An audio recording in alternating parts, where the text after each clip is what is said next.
Fiquei fora de ângulo outra vez, né? Vocês perdoam, tá?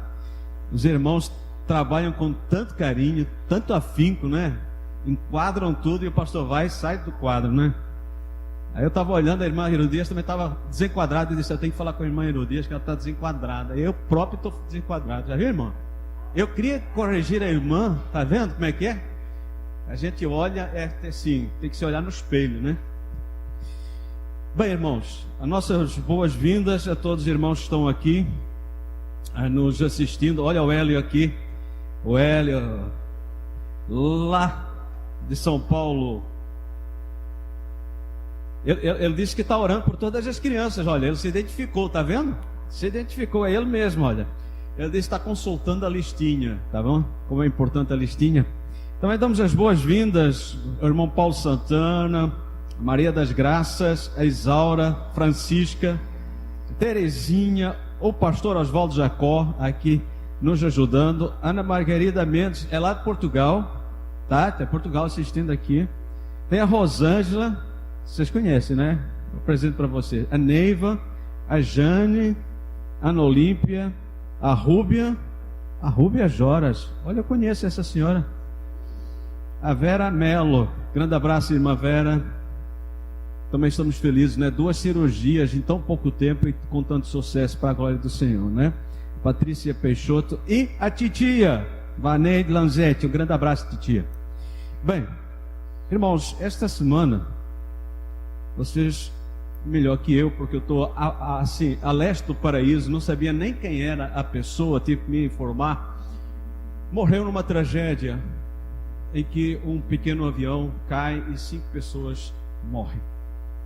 O Brasil e o mundo comentou sobre esse assunto. É assim, é algo que choca, né? E a gente vê, tanta gente morre, né? Ao longo do dia, mas aquele é um impacto muito grande. E nós vemos como isso faz os fãs, né? Tem muitos fãs, faz os fãs ficarem tristes, né? Irem fazer uma homenagem. Mas uma coisa é certa: a história daquela menina acabou. Não tem mais. O que ela fez nos seus 26 anos, não tem mais para fazer aqui. Partiu. Não tem mais história. Ela tinha tantos sonhos pela frente. Ela tinha tantos projetos. Era uma pessoa que estava abençoada, assim, de uma voz, e tinha conquistado um público. Depois me informei, né? Andei futucando tudo para entender o que estava acontecendo. E como ela cresceu, linha ascendente. Mas antes ela já tinha disseminado as suas músicas, grandes cantores já tinham usado as suas músicas, tinham feito grande sucesso. Ela tinha, assim, pela frente, uma história linda, um projeto maravilhoso, tinha conquistado o mundo sertanejo, que era dos homens. A mulher chegou e conquistou. Que coisa maravilhosa, não foi? Para quem conhecia, para quem seguia, deve ter sido um choque tremendo. E eu fiquei pensando sobre isso e disse: aonde é que ela começou a história dela? Aí foi pesquisar. E ela disse: eu comecei cantando na igreja. A entrevista com o Léo, um jornalista, Léo Pires, coisa assim, Léo Dias. Ela disse: eu comecei na igreja. Primeiro foi na videira, depois foi na assembleia. E eu cantei as músicas da Cassiana. Você imagina? Deus lhe deu um talento extraordinário. Ela teve uma conquista extraordinária. Ela disse na entrevista com o Léo: eu tenho uma ligação com Deus profunda. Eu falo com Ele. Não vou entrar no mérito, nem julgar, nem nada. Só estou dizendo aqui aquilo que li, aquilo que eu vi. Nós vamos ver uma história de um homem que, ao contrário dela, estava no desespero. Ela estava em linha ascendente, tinha tudo, Claro, muitas lutas e muitas provas, né? Quem conhecia a história dela sabe dos altos e baixos que ela teve, né? Nos amores, desamores, no filho que nasceu, no filho que ficou, né? Órfão aí. E ela estava ascendente, mas vamos ver um pai que não tinha nada. Eu queria falar hoje com você sobre esta frase: ajuda-me na minha incredulidade. Por vezes nós precisamos lançar um clamor para uma mudança radical de vida, para que essa vida ela tenha um sentido diferente, em que graça e misericórdia, que é o tema, Igreja Batista Central, compartilhemos graça e misericórdia. Buscar essa graça, buscar essa misericórdia. Esse homem foi até Jesus clamando por graça e misericórdia, porque ele tinha experimentado em vários lugares, inclusive naqueles que pareciam ter a possibilidade de o ajudar. Essa história, como vocês já viram, encontra-se em Marcos 9, 14 a 27. Eu creio que dá para ler. Não está perdido nada aqui, pois não? Não dá para perder nada, né? E quando se aproximou dos discípulos, é só baixar um pouco o som, por favor. Obrigado. E quando se aproximou dos discípulos, significa que Jesus tinha estado no monte, e agora ele estava descendo do monte. Ele tinha feito aquele tempo com o Pai, a transfiguração, o momento em que as vestes e tudo o que ele era se transfigurou, e apareceram lá dois varões, e os discípulos ficaram extasiados. No momento em que ele começa a descer, embaixo ele encontra algo diferente daquilo que experimentou no monte. Vamos ver o que aconteceu lá no vale. E quando se aproximou dos discípulos, viu ao redor deles grande multidão e alguns escribas que disputavam com eles. E logo toda a multidão, vendo, ficou espantada, e correndo para ele o saudaram, e perguntou aos escribas: o que discutis com eles? Vejam que Jesus está aqui perguntando para os escribas o que estava discutindo com os seus discípulos. Jesus pergunta para escribas o que está acontecendo, que discurso é aquele, o que é que está acontecendo ali. E um da multidão respondendo disse: mestre, trouxe-te o meu filho que tem um espírito mudo, e este, onde quer que o apanhe, despedaça. Ele espuma e range os dentes e vai se secando. E eu disse aos teus discípulos que o expulsassem, e não puderam. E ele respondeu-lhes e disse: ó geração incrédula, até quando estarei convosco? Até quando vos sofrerei ainda? Trazei-mo. E trouxeram-me. E quando ele o viu, logo o espírito o agitou com violência, e caindo o endemoninhado por terra, revolvia-se espumando, e perguntou ao pai dele: quanto tempo há que lhe sucede isto? E ele disse-lhe: desde a infância. E muitas vezes o tem lançado no fogo e na água para o destruir. Mas, reparem bem, mas se tu podes fazer alguma coisa, tem compaixão de nós e ajuda-nos. E Jesus disse-lhe: se tu podes crer, tudo é possível ao que crê. E logo o pai do menino, clamando com lágrimas, disse: eu creio, Senhor, ajuda a minha incredulidade. E Jesus, vendo que a multidão concorria, repreendeu o espírito imundo, dizendo-lhe: espírito mudo e surdo, te ordeno, sai dele e não entres mais nele.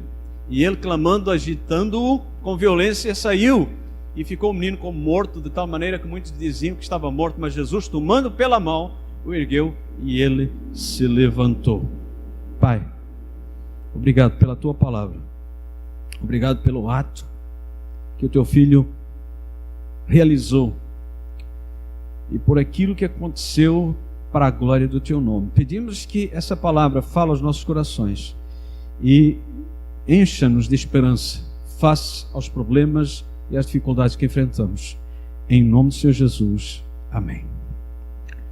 Vemos aqui a história de um homem coração machucado, angustiado.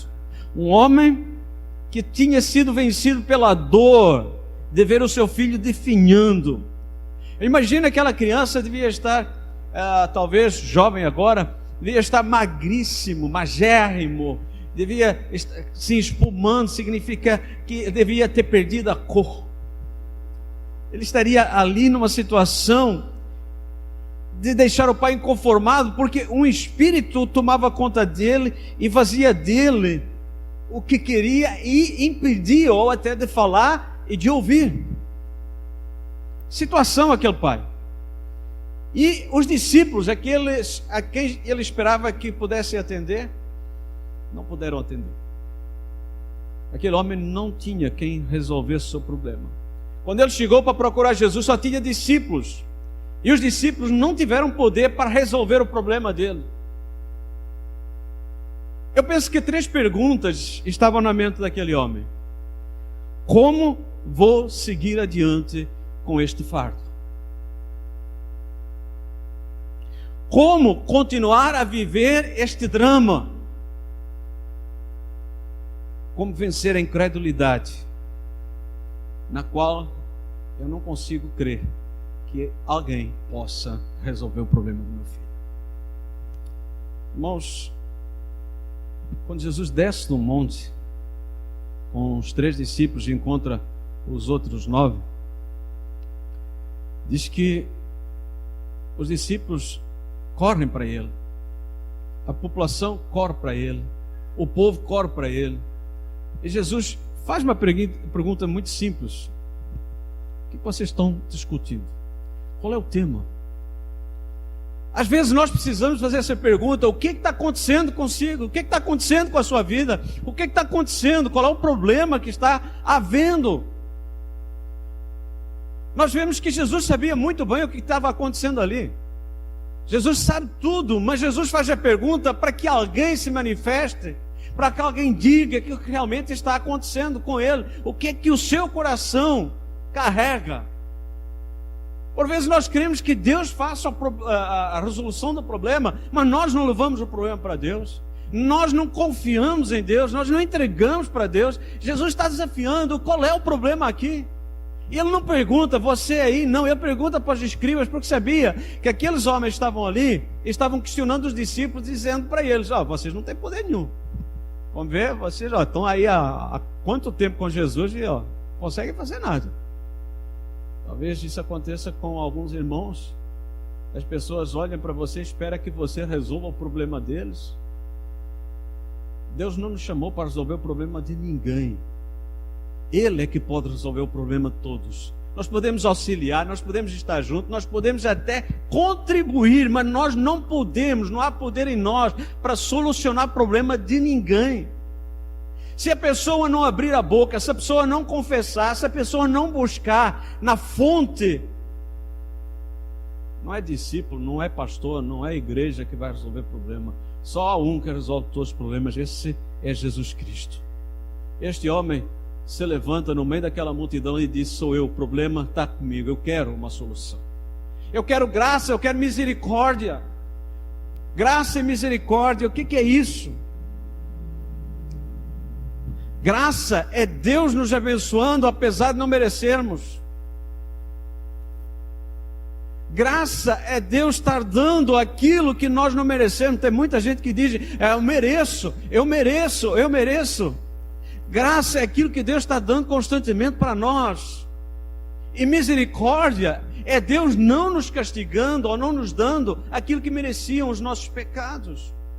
E aquele homem está dizendo isso: olha, eu estou com um problema, eu preciso de graça, eu preciso de algo apesar de não merecer, mas eu também preciso de misericórdia. Se podes, tem misericórdia de mim. Ou seja, não olhes para aquilo que eu sou, não olhes para o meu pecado, não olhes para a indignidade da minha vida, mas me dá aquilo que eu estou precisando. E é isso que Deus está querendo que nós possamos entender nessa noite. Graça e misericórdia que aquele homem clamou. A graça é estender a bondade aos indignos pecadores, e a misericórdia é a libertação do jugo, da miséria que nós temos na nossa vida. Aquele pai, ele conseguiu vencer a incredulidade e teve o resultado.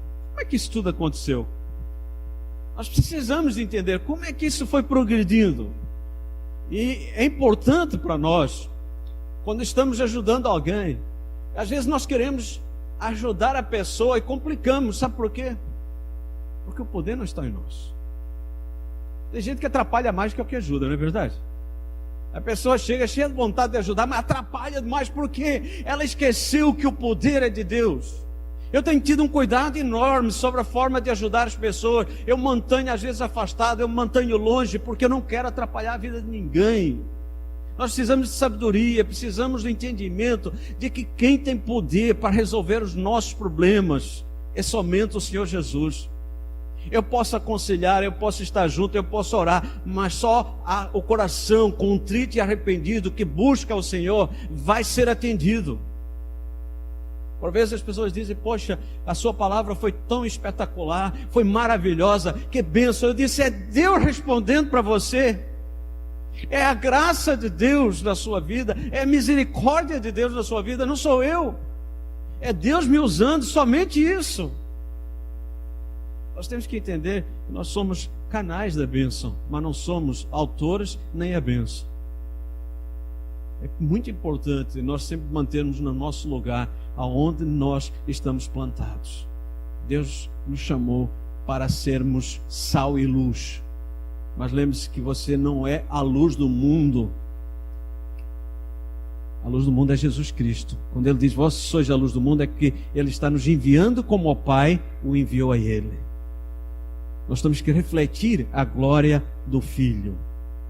Às vezes as pessoas confundem isso. Então, em primeiro lugar, é preciso entender que Jesus se importa com a nossa dor. Irmãos, é extremamente importante entendermos isso. Por vezes a nossa dor demora muito tempo, e dói, e está doendo, e está doendo, e está doendo, e está doendo. Teve uma mulher que 12 anos sofreu de fluxo de sangue, lembra-se dessa história, né?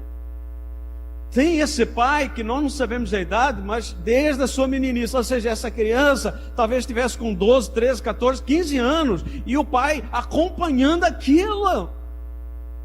E quando Jesus chega, ele precisou de entender que Jesus se importa com a dor.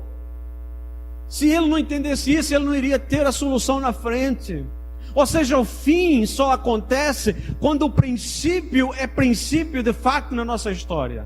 E o princípio é: Deus se importa comigo, Deus se importa com a minha dor. Ele não está tão longe, tão distante assim. Ele está perto. E ele diz claramente: estou perto de quem tem um coração contrito e arrependido. Olha o que Jesus diz aqui. Respondeu-lhe Jesus: ó geração incrédula, até quando terei que suportá-los? Tragam-me o menino.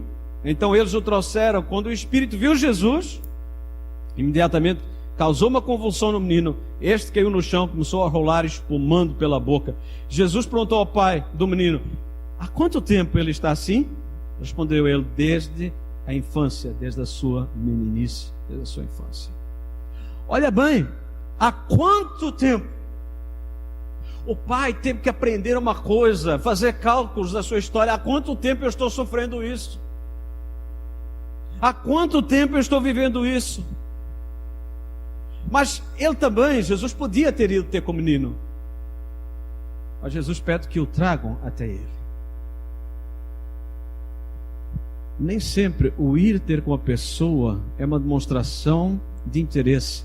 Mas às vezes pedir para que a pessoa venha até é uma demonstração clara de interesse. Venha a mim. E Jesus convida: venham a mim. Todos estáis cansados e oprimidos, venham. Jesus não força. Aquela criança não foi forçada a ir a Jesus. O espírito maligno não queria que ele fosse. Aquela criança foi convidada: tragam-no até mim. E esta expressão, tragam até mim, e há quanto tempo ele está assim, é uma demonstração clara de que Jesus tem interesse pelos nossos problemas, as nossas lutas, nossas dificuldades. E Jesus, ele traz uma paz e uma consciência àquele pai, porque aquele pai faz uma reflexão: isto está acontecendo desde quando? Há quanto tempo eu enfrento isso? Ele tinha que desenvolver nele uma expectativa, uma esperança. Eu vim até aqui, eu não posso perder essa. Eu cheguei até aqui, eu não posso perder essa oportunidade. eu tenho que confiar, eu tenho que entender que Jesus se importa com a minha dor. Você pode ver vários textos na Bíblia que Jesus, movido de íntima compaixão, você já viu esse texto? Jesus movido de íntima compaixão, porque pela dor daqueles que sofriam. Jesus chegou até a chorar quando as irmãs de Lázaro estavam com um sentimento de perda total. Apesar de ele saber que iria ressuscitar Lázaro, ele humanamente estava ali com o seu coração contrito, com o seu coração solidário à dor de quem sofre. Eu tenho 3 perguntas para fazer. Qual é a luta pela qual você está passando? Você que está aqui ou você que está em casa. Seja luta no casamento, seja luta financeira, seja luta espiritual, seja o Espírito Santo falando ao seu coração que você precisa entregar a sua vida a Jesus. Há quanto tempo? Qual é a dor que insiste em permanecer na sua vida? Qual é a dor? Qual é o sofrimento que está trazendo desilusão e talvez um coração amargo? Eu quero dizer para você que Jesus se importa e Jesus vê. Jesus está vendo a sua vida. Jesus está vendo a sua história. Jesus não está alheio. Ele está contemplando a sua vida e ele move-se, ele está se movendo em sua direção. É preciso você ouvir a voz de Jesus. É preciso escutar a voz de Jesus. Se não escutar a voz de Jesus, você vai perder a oportunidade de resolver aquilo que está causando essa dor. Para sermos ajudados na nossa incredulidade, precisamos entender que Jesus se importa, que Ele nunca nos desampara, Ele nunca nos deixa só. Ele nunca nos desampara, nunca nos deixa só. Ele disse para Josué: nunca te deixarei, nunca te abandonarei. Você crê nisso? Amém? Vamos passar então para o segundo tópico. Para sermos ajudados em nossa incredulidade, nós precisamos pedir ajuda à pessoa certa. Aqueles discípulos não eram as pessoas certas. Aqueles discípulos não estavam entendendo que a sua hora não tinha chegado. Eles estavam ali perdidos, discutindo com os escribas.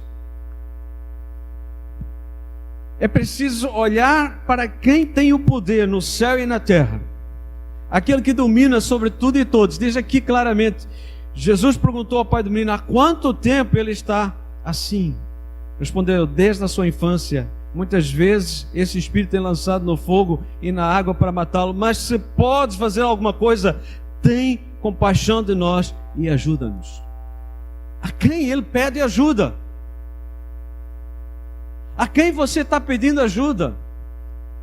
A quem você dedica a sua vida, a sua oração, no seu momento de aflição? A quem você está clamando? Se não clamar a pessoa certa, se não buscar a pessoa certa, a aflição, a angústia e a dor vai permanecer. Isso é extremamente importante. Ele foi perguntar para a pessoa certa se podia ajudar. Ao responder à pergunta, aquele pai relatou toda a aflição do seu filho. Ele diz aqui, vamos ler aqui. Respondeu: desde a infância, muitas vezes esse espírito é lançado no fogo e na água para matá-lo. Você pode imaginar aquilo que Deus está fazendo na sua história para consertar a sua vida? O diabo quer fazer o quê? Matar. O diabo não quer fazer nada menos, nada mais do que matar. O próprio Senhor Jesus disse: Ele veio para matar, roubar e destruir. E eu pergunto: nós estamos atentos a isso? Nós queremos mesmo que Jesus faça a diferença na nossa história? Nós estamos relatando para Ele aquilo que está acontecendo na nossa vida, a dor que vem, a aflição que vem. Porque o diabo não veio para fazer outra coisa senão para matar, roubar e destruir.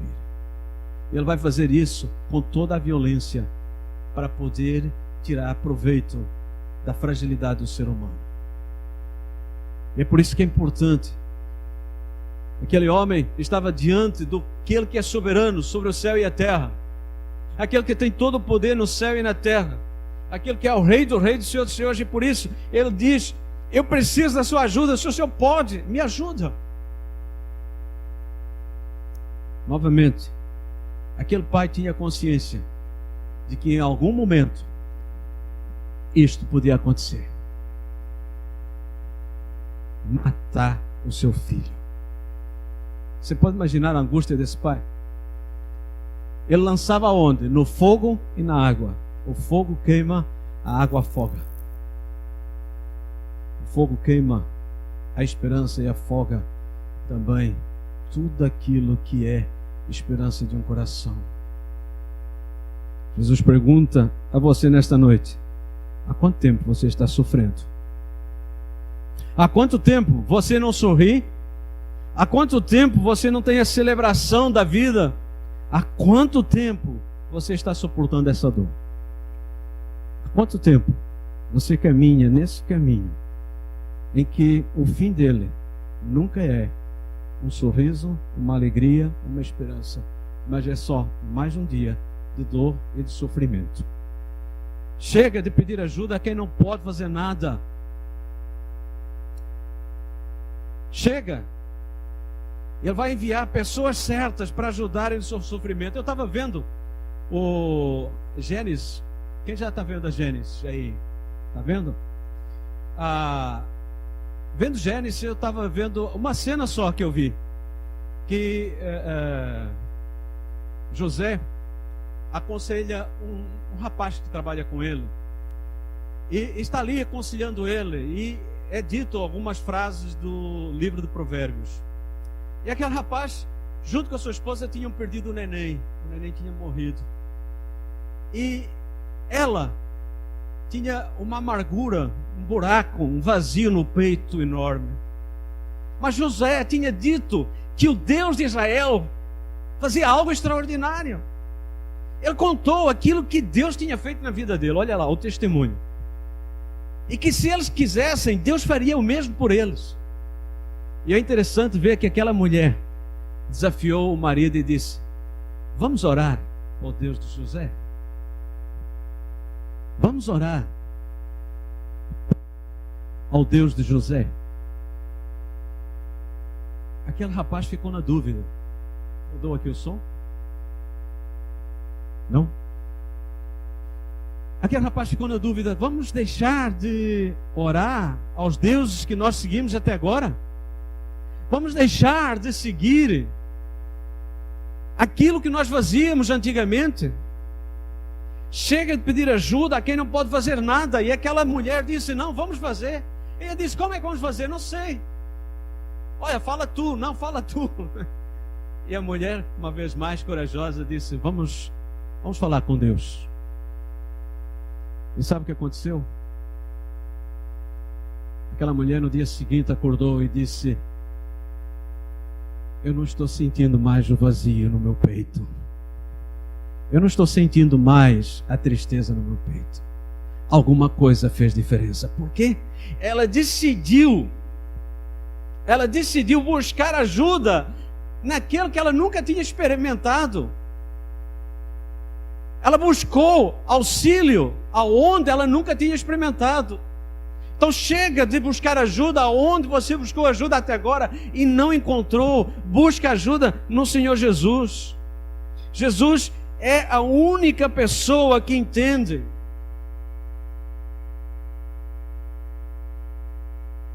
Jesus está apenas aguardando o seu pedido. As pessoas, elas querem resultados, mas não querem pedir. Porque pedir significa confessar. Aquele homem teve que confessar a sua incredulidade. Aquele homem teve que confessar o que estava acontecendo na sua história. E muitas pessoas querem consertar a história delas sem confessar. Querem resolver os seus problemas sem confessar. Não adianta. Está aqui. Jesus está aguardando apenas o pedido. Olha, o pedido do leproso: Senhor, se quiseres, tu podes curar e deixar-me limpo. Olha o pedido de Jairo: minha filhinha está morrendo, vem por favor. O pedido do cego Bartimeu: Jesus, filho de Davi, tem misericórdia de mim. O pedido da mulher cananeia: Senhor, filho de Davi, tem misericórdia de mim. O pedido dos discípulos: Senhor, ensina-nos a orar. Todos os pedidos foram atendidos. Eu trouxe esse somente para dizer para você, que todos os pedidos que foram até Jesus foram atendidos. Você pode ler na Escritura. Hoje é o dia certo para você pedir ajuda à pessoa certa, que é Jesus Cristo. Está aqui claramente. Jesus ouviu, Jesus ouve, Jesus responde. Em terceiro lugar, crer que só Jesus pode fazer um milagre. Tem muita gente procurando vários lugares para ver se encontra milagre. Tem uma pessoa que disse que ia a qualquer lugar, até o inferno, para conseguir um milagre. Pessoa que fica assim desesperada, com certeza ela não está entendendo que só existe um que é Senhor sobre todos, que é o Senhor Jesus Cristo. Até o diabo é servo. O diabo também é servo de Deus. O diabo não faz o que ele quer, faz aquilo que Deus permite. Então ele não pode e não tem autonomia para fazer tudo o que ele quer. Ele só vai até onde Deus permite. Então acender uma vela para Deus e uma vela para o diabo, para tentar resolver os problemas, não vai solucionar, porque Deus, Ele vê o coração do ser humano. E se tem um coração dividido é destruição de vida. Esse homem diz o quê? Disse Jesus: se podes, tudo é possível àquele que crê. Imediatamente o pai do menino exclamou: creio, ajuda-me a vencer a minha incredulidade. Quando Jesus viu que a multidão estava se juntando, repreendeu o espírito imundo, dizendo: espírito mudo e surdo, eu te ordeno que o deixes e nunca mais entres nele. O espírito gritou, agitou violentamente e saiu. Termina dizendo: e ele ficou de pé. Jesus deixa a pessoa que está prostrada de pé. A criança fica no chão, mas Jesus levanta. Aquela criança foi entregue ao seu pai. De que forma? De pé. De que forma Deus quer que você tenha a sua vida? De pé, não prostrado.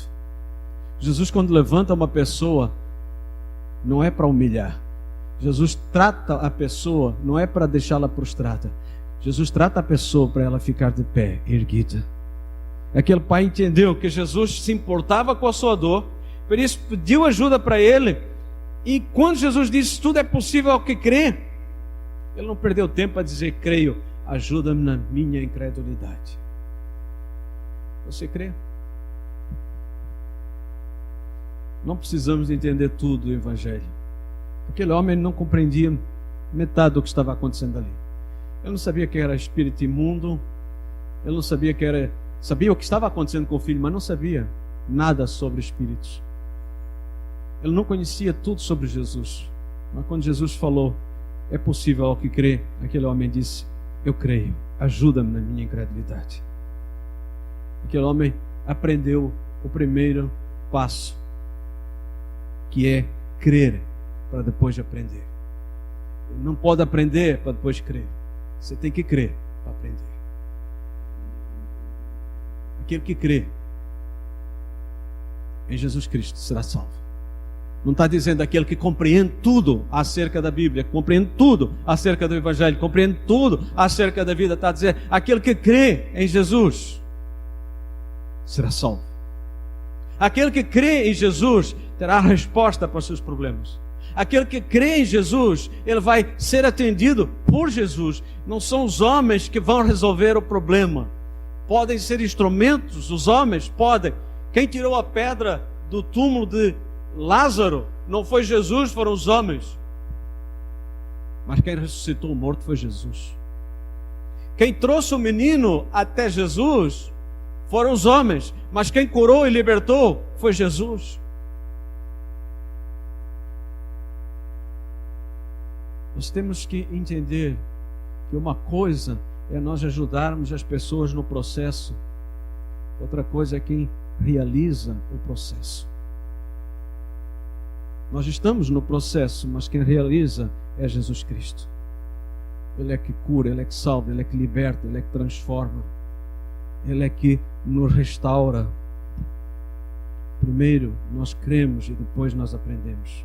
Talvez vocês hoje não estejam entendendo tudo a respeito de Jesus, mas você pode crer que Ele tem poder no céu e na terra para tirar o vazio dentro do peito. Aquela história de Gênesis, você viu? Aquela mulher que perdeu o neném. Ao perder o neném, se gerou um vazio dentro dela. Interessante isso, né? Ela perde, mas um vazio ficou dentro dela. Não era preenchido por nada. O marido bacana, né? O marido é bacana pra caramba, né? Mas o marido não era suficiente. Tem pessoas que acham que outra pessoa vai preencher o seu vazio. O ser humano não foi feito para preencher o vazio espiritual de ninguém. O ser humano não foi criado para junto. Ou seja, deixa o seu pai e sua mãe, se unirá a sua esposa e serão os dois uma só carne. Ou seja, estarão unidos emocionalmente, fisicamente e espiritualmente. Só Deus pode preencher.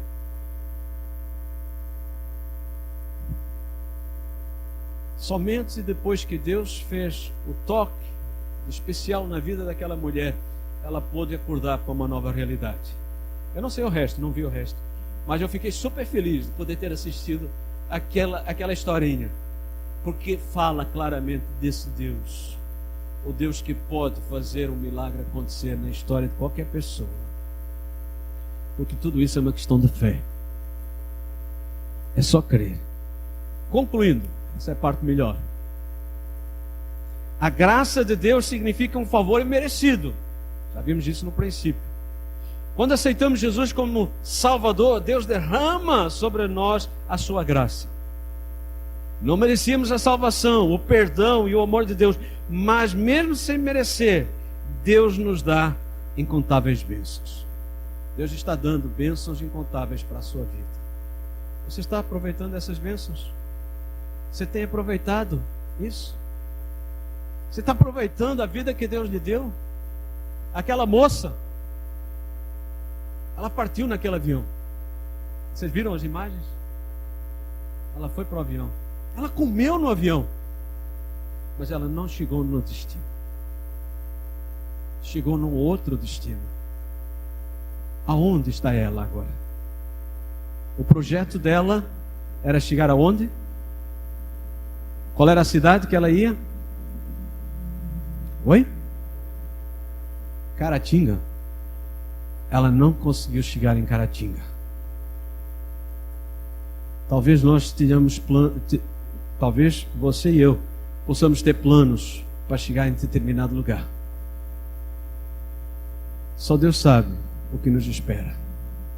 Por isso é extremamente importante não perdermos tempo nem oportunidade com planos que estejam fora dos planos de Deus. Eu pergunto, os seus planos fazem parte dos planos de Deus? Eu não falo de sonhos porque Deus não sonha. A gente canta musiquinhas aí dizer os sonhos de Deus. Deus não sonha, só dorme e tem sonhos quem é humano. Os planos de Deus foram executados, criados antes da fundação do mundo, para você e para mim. Os planos de Deus e todos os decretos de Deus são irrevogáveis. O que Deus tem para você e para mim é irrevogável. Eu quero desafiar cada um de nós a refletir sobre isso. Eu quero desafiar cada um de nós a pensarmos: o que Deus tem para a nossa vida? O que Deus tem para a minha vida? Eu estou passando por problemas, estou passando por dificuldades, estou atravessando momentos difíceis. O que Deus tem para mim? Você sabe quem é a pessoa mais interessada em resolver problemas? É o próprio Deus. Nós, por vezes, não estamos nem aí para os nossos problemas.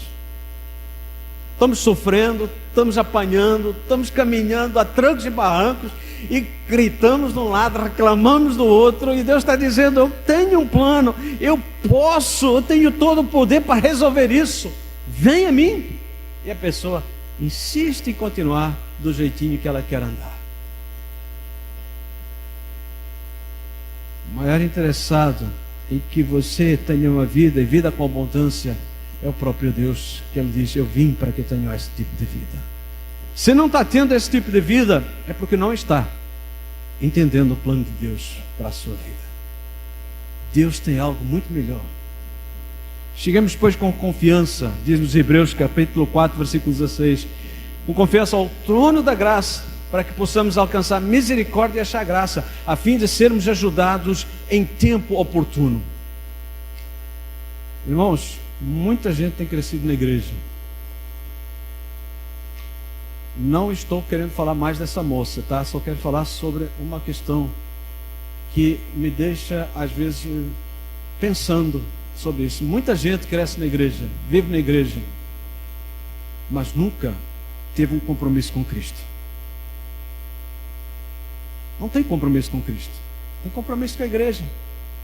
Ah, eu sou da igreja X, sou da igreja Y, eu frequento a igreja, ou eu faço parte. E uma coisa interessante é que tanto aqueles que não vêm e dizem que são crentes, ou aqueles que vêm e não têm compromisso, estão incluídos num grupo que Jesus diz: apartai-vos de mim, porque nunca vos conheci. Chegaram perto de Jesus e disseram: Jesus, mas nós comemos na tua mesa, nós participamos, nós fizemos parte. Ele disse: nunca vos conheci. Então é hora de nós fazermos uma reflexão. Por que estamos passando o que estamos passando? Aonde nós vamos chegar? Aquele homem sabia o que queria. Ele queria ver o seu filho curado. E nós estamos querendo o que na nossa vida? Qual é o propósito da sua vida, da sua história? Jesus é o maior interessado em trazer soluções para os nossos problemas, trazer alegria para as nossas tristezas, sorriso para o nosso pranto, alívio para as nossas dores e salvação para as nossas vidas.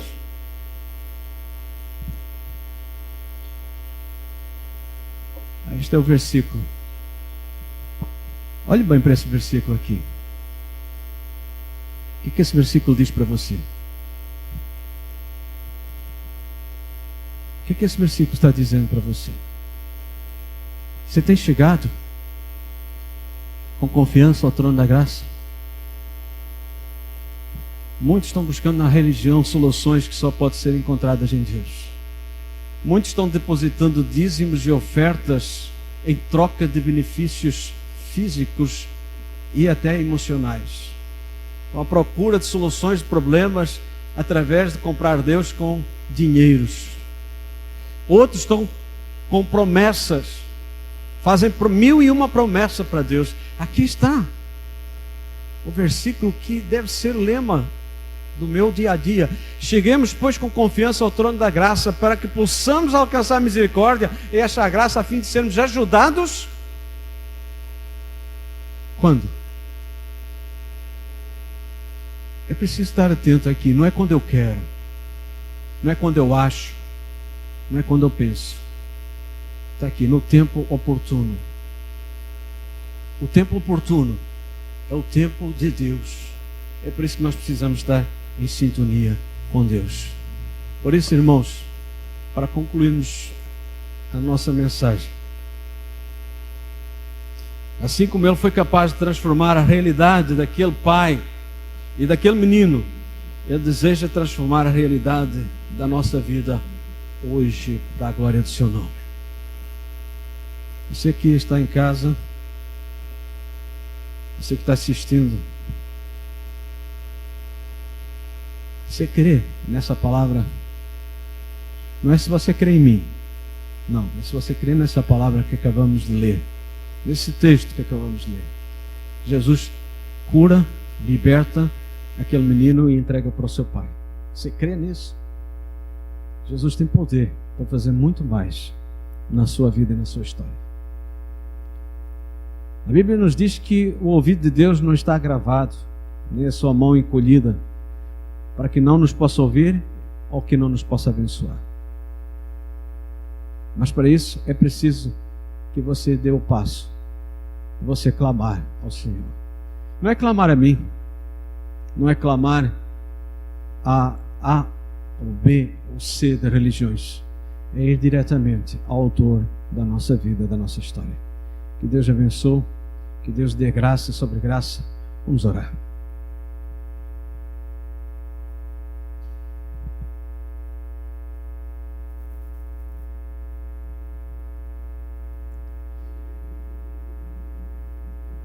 Pai de amor, de infinita misericórdia, o Senhor nos contempla dos altos céus e nos vê a todos. O Senhor diz que contempla o justo e o injusto, o ímpio e aquele que te teme, para dar a cada um segundo as suas obras. Mas também o Senhor diz na sua palavra que buscar-me-eis e me achareis quando buscares de todo o coração. Por isso, nessa hora, nós queremos te buscar, queremos clamar a Ti, queremos depositar diante de Ti as nossas ansiedades, os nossos medos, as nossas angústias, assim como aquele pai se chegou até Ti, chegou até o Teu Filho amado e disse que se Ele pudesse fazer alguma coisa que tivesse misericórdia, nós também. Se o Senhor tem esse plano para a nossa vida, que o Senhor tenha misericórdia de nós. O Senhor sabe o que cada um está colocando diante de Ti, Pai. O Senhor sabe perfeitamente como está o meu, como está o nosso coração, como estamos vivendo o nosso dia a dia, os nossos medos, as nossas angústias. Aquilo que o Senhor tem para nós é muito melhor do que aquilo que nós estamos vivendo. As bênçãos que o Senhor tem já preparadas para aqueles que caminham contigo são infinitamente mais preciosas do que as bênçãos que nós temos imaginado ou até pedido, porque o Senhor tem muito mais para dar do que aquilo que nós pensamos em pedir. Por isso, quebranta o nosso coração, transforma a nossa vida, para deixarmos de olhar para esse mundo e buscarmos nesse mundo a solução que só podemos encontrar em Ti. Que a nossa história seja uma história que se pauta, que há uma busca em Ti e de Ti para a solução daquilo que nós temos como aflição, como dor, como vazio da alma.